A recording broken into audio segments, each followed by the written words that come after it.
ஏன்னா இங்கே கிட்டத்தட்ட 5 லட்சம் பேருக்கு வீடுகளை கட்டி கொடுத்திருக்கிறீர்கள் என்று சொல்லும் பொழுது நான் உள்ளபடியே அகமகிழ்ந்தேன். அவருக்கு உங்கள் அத்துணை பேருடைய கரகோஷத்தோடு என்னுடைய பாராட்டுக்களை தெரிவித்துக் கொள்கின்றேன். ஏன்னா மனிதனுடைய வாழ்வியலில் அடிப்படை தேவைகள் என்னன்னா உணவு, உடை, உறையுள் என்று சொல்லக்கூடிய இருப்பிடம். அந்த இருப்பிடம் எப்படி இருக்கணும்? அடிப்படை கட்டமைப்புகளோடு இருக்கணும். இன்னைக்கு ஸ்மார்ட் சிட்டின்னு சொல்கிறோம். ஏன் பாண்டிச்சேரி ஸ்மார்ட் சிட்டியாக கொண்டு வர முடியாது? முடியுமா முடியாதா? அம்ருத் என்று சொல்லி ஒரு திட்டத்தை கொண்டு வந்தார்கள். தமிழகத்தில் இன்றைக்கு வெறும் சென்னைக்கு மாத்திரம்தான் பெருநகர வளர்ச்சி குழுமம் இருந்தது.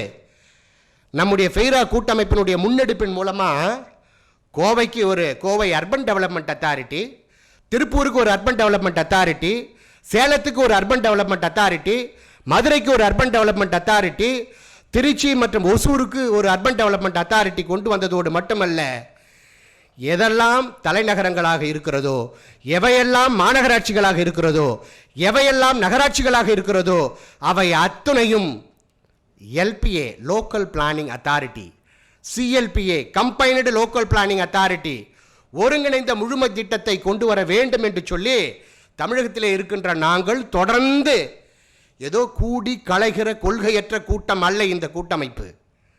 நாம் நினைத்தது நடக்கும் வரை சத்திய ஆவேசமுள்ள ஆக்கப்பூர்வமான செயல்களை முன்னெடுக்கிற ஒரு கூட்டமைப்பு தான் ஃபெய்ரா கூட்டமைப்பு.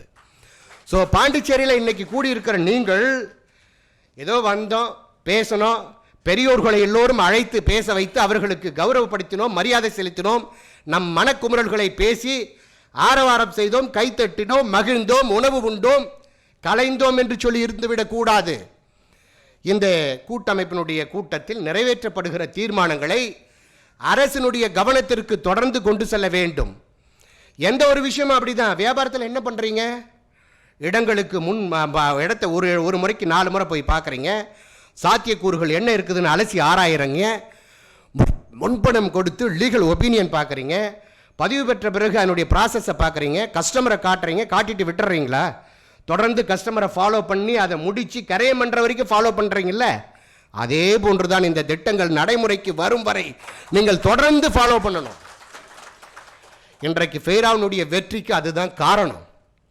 ஃபெய்ராவினுடைய வெற்றிக்கு தமிழகத்தில் இன்றைக்கு 9/9/2016 தடை ஏற்பட்டது. மனை வரன்முறை சட்டத்தை கொண்டு வர சொல்லி உச்சநீதிமன்றத்தை அணுகிய பொழுது அவர்கள் உயர்நீதிமன்றத்துக்கு இது மாநிலம் சம்பந்தமான உரிமை பிரச்சனை, நீங்கள் உயர்நீதிமன்றத்துக்கு செல்லுங்கள் என்று சொல்லி வழிகாட்டி விட்டார்கள். அங்கே நம்ம கொண்டு வந்தோம். 4/5/2017 ஒரு அரசு ஆணையை வெளியிட்டாங்க. நம்ம உடனே சரியாக போயிடுச்சு அப்படின்னு நின்றுட்டோமா? இல்லை. அந்த அரசாணையில் என்ன பிரச்சனைகள் இருக்கிறது, என்ன சிக்கல்கள் இருக்கிறது, அதை எளிமைப்படுத்துவதற்கு என்ன செய்யணும்? அடுத்த கட்ட முன்னேற்றம், அடுத்த கட்ட முன்னெடுப்பு. அதன் பிறகு 13/10/2017 திரும்பவும் அதுக்கான அரசாணையை கொண்டு வந்தாங்க. அதோடு நின்றுட்டோமா? முதல் அரசாணை 78, ரெண்டாவது அரசாணை 172, அதோடு விட்டுட்டோமா? இல்லை. அதில் என்ன பிரச்சனைகள் இருக்குது? பல இடங்களில் OSR கொடுக்கலாம், ஆனால் அதில் ஒரே இடத்துல கொண்டு வரணும்னு சர்க்குலரு, அதை மாற்றணும். அடுத்தது 1 லட்சம் சதுரடிக்குள்ளே அந்தந்த மாவட்ட அளவிலேயே அனுமதி பெற்றுக்கொள்ளலாம், அதை மாற்றணும். இப்போ என்ன கொண்டு வந்திருக்கோம்? 50,000 சதுரடி வரைக்கும் அன்சோல்டு இருந்தால் நீங்கள் பார்க் கொடுக்கணும்னு அவசியம் இல்லை. நீங்கள் அதுக்கான பணத்தை கட்டினா போதும். 2.5 ஏக்கர் வரைக்கும் தான் அங்கே நீங்கள் மாவட்ட அளவில் பண்ண முடியும் நகராட்சிகளில். இப்போ 5 ஏக்கர் வரைக்கும் பண்ணுறோம். 5 ஏக்கர் வரைக்கும் தான் ஊராட்சிகளில் பண்ண முடியும். இப்போ 10 ஏக்கர் வரைக்கும் பண்ணுறோம். 15,000 சதுரடி வரைக்கும் தான் கட்டிட திட்ட அனுமதி சம்மந்தப்பட்ட மாவட்ட அலுவலகத்தில் வாங்க முடியும். இன்னைக்கு 40,000 சதுரடி வரைக்கும் வாங்குகிறோம். ஃப்ளோர் ஸ்பேஸ் இண்டெக்ஸ் பற்றி, தலப்பரப்பளவை பற்றி முன்னாடி கட்டுனர் பேசினார். ஏன் 4.5 FSI 3.5 FSI இங்கே வரலை? என்ன காரணம்? இங்கே ஒருங்கிணைந்த கட்டிட அபிவிருத்தி மற்றும் கட்டிட விதிகளில் என்ன மாற்றங்களை கொண்டு வரணும்?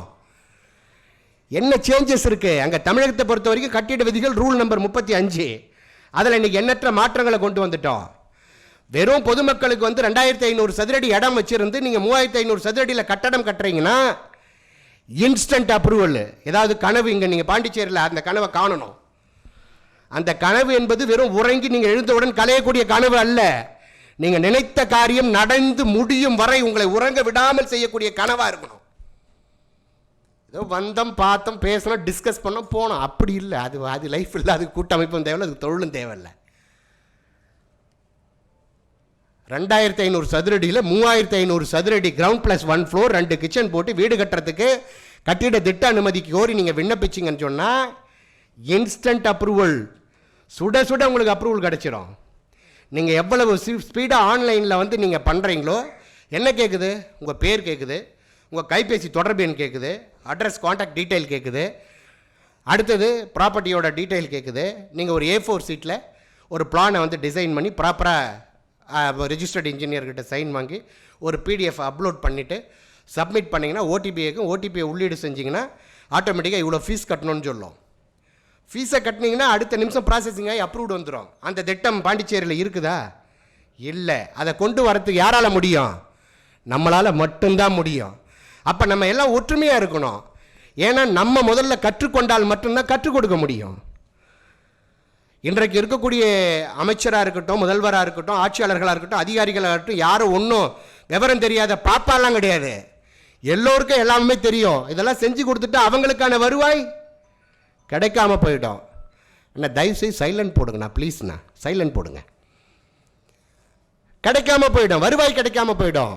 ஸோ அதனால் இன்றைக்கு வந்து பாருங்கள், கடந்த மாதம் 22ஆம் தேதி தமிழகத்தினுடைய முதல்வர் அவர்கள் இந்த திட்டத்தை துவக்கி வச்சாங்க. இன்றைக்கு வரைக்கும் 10,000 பேர் அனுமதி பெற்றிருக்கிறார்கள். யோசிச்சு பாருங்க, எவ்வளவு அற்புதமான திட்டம் பாருங்க. இந்த திட்டத்தை நாம் கொண்டு வரணும். அணுகுசாலை பிரச்சனை இருந்தது. இங்க அணுகுசாலை என்ன மீட்டர் வச்சிருக்காங்க சார்? அணுகுசாலை 6 மீட்டர் வச்சிருக்கீங்க, குட். ஒருவேளை 16 அடியில் வழி இருந்ததுன்னா என்ன வச்சிருக்காங்க சார்? ரெசிடென்ஷியல் பர்பஸ்க்கு மினிமம் ரோட் வித் என்ன வச்சிருக்காங்க? 4.5 மீட்டர். தமிழகத்தை பொறுத்த வரைக்கும் ஒரே 1 மீட்டர் சாலை இருந்தாலும் TNCDBR 35ல் நாங்கள் அற்புதமாக வச்சுருக்கிறோம். ஒரு வீடு கட்டிக்கலாம். 1.5 மீட்டர் இருந்தால் கட்டலாம், 3 மீட்டர் இருந்தால் கட்டலாம், சப்டிவிஷன் பண்ணிக்கலாமா? பண்ணலாம். 100 மீட்டர்ஸ்குள்ளே இருந்ததுன்னா 10 யூனிட் வரைக்கும் கட்ட முடியும்.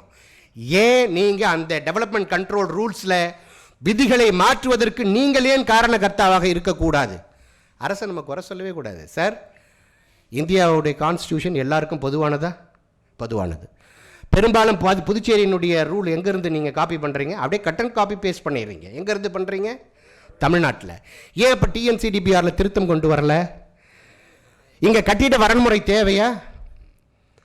கட்டிட வரன்முறை தேவையா தேவையில்லையா? தேவை. ஏன் அதையெல்லாம் நீங்கள் மக்கள் அடர்த்தியாக வசிக்கக்கூடிய பகுதிகளை, நெருக்கமாக கட்டிடங்களை கட்டியிருக்கக்கூடிய பகுதிகளெல்லாம் தொடர் கட்டட பகுதியாக கண்டினியூஸ் பில்டிங் ஏரியா CBAவா மாற்றணும்னா அந்த பிரச்சனைக்கு தீர்வு காண முடியுமா முடியாதா? முடியும். அப்போ முழுமை திட்டத்தை அரசு உடனடியாக கால தாமதமின்றி, எந்த காரணமானாலும் இருக்கட்டும், கால தாமதமின்றி மாஸ்டர் பிளான் முழுமை திட்டத்தை விரைந்து நடைமுறைப்படுத்திட வேண்டும் என்கிற வேண்டுகோளையும், அதே போன்று மக்கள் அடர்த்தியாக வசிக்கக்கூடிய பகுதிகளை கண்டறிந்து அதனை தொடர் கட்டுமான பகுதியாக மாற்றிட வேண்டும் என்கிற கோரிக்கையும் உங்கள் அனைவரின் சார்பில் முதலாவது கோரிக்கையாக புதுவை அரசுக்கு நாம் முன்வைக்கின்றோம். இரண்டாவது, இங்கே அனுமதியற்ற பட்டா வீட்டு மனைகள் உருவாகிடுச்சு. அந்த மனைகளை மனை வரன்முறை சட்டத்தை கொண்டு வந்துட்டோம். என்ன தப்பு பண்ணாங்க? டெவலப்பராக இருக்கட்டும், பொதுமக்களாக இருக்கட்டும், என்ன தப்பு பண்ணாங்க? ஒரு தப்பும் பண்ணலை. நிலம் அவனுடைய உரிமை. சொத்து மாற்று சட்டத்துக்கு உட்பட்டு சொத்தை வந்து வித்துருக்கிறான். பதிவு பண்ணது யாரு? பதிவு பண்ணது யாருன்னா பதிவுத்துறை தானே. பதிவுத்துறை புதுவை அரசாங்கத்தில் இருக்குதா இல்லை வேற ஏதாவது அரசாங்கமா? புதுவை அரசாங்கம் தானே. ஏன் அந்த சொத்து பரிமாற்று சட்டத்துக்கு உட்பட்டு பதிவு செய்த ஆவணங்களை திரும்ப பதிவு செய்யறதுக்கு ஏன் மறுக்கிறீங்க? என்ன காரணம் உங்களுக்கு? அப்ப நீங்க முதல்லயே பதியாம இருந்திருந்தீங்கன்னா பொதுமக்கள் பாதிச்சிருப்பாங்களா? பாதிச்சிருக்க மாட்டாங்க. ஸோ மனை வரன்முறை சட்டத்தில் இருக்கிற சிக்கல்கள், நீங்கள் சொல்கிறபடி ஒரு 4-5 டிபார்ட்மெண்ட்டுக்கு போயிட்டு வரணும், 10-15 பேரை பார்க்கணும், பல 1000 ரூபாயா, லட்சம் ரூபாயா, கோடி ரூபாயான்னு எனக்கு தெரியல. அது சொத்தினுடைய சைஸை பொறுத்து இருக்கும். லஞ்சம் கொடுக்கணும். ஏன்னா அண்ணன் சொன்னார், 1.5 கோடி ரூபாய் நான் பணம் கொடுத்தேன். அது என்ன பணம்னு எனக்கு தெரியல, கட்டணமா அது வேற அன்பளிப்பான்னு கூட எனக்கு தெரியல. இப்படி கட்டணங்களை செலுத்தியும் ஆனால் வேலை நடக்கலைங்கிறார். அது எவ்வளோ வலிவேதனை. ஸோ ஆகவே புதுவை அரசு இதை கவனத்தில் கொண்டு, மக்கள் நலனில் அக்கறை கொண்டு இந்த புதுவை மண்ணில் இருக்கிற அனுமதி